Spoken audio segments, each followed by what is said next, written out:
Pakistan peoples party के मरकजी रहनुमा और पार्लिमानी अमूर के खुसूसी कमेटी के चेयरमैन खुर्शीद शाह ने वाज़ेह किया है कि कोशिश करेंगे वो तरमीम लाएं जिस पर सारी जमातें मुत्तफिक हों।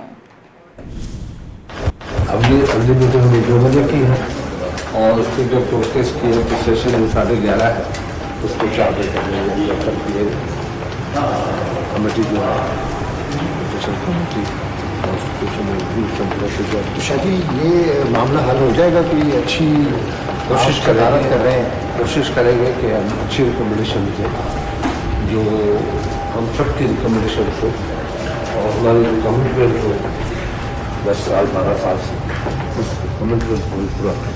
ये जो इस वक्त शहरी बुरहान नज़र आ रहा है, एक सियासी बुरहान, एक आइनी बुरहान, ये कैसे हल होगा? सारे साथ जोड़े बैठ गए आप बिल्कुल करते हैं।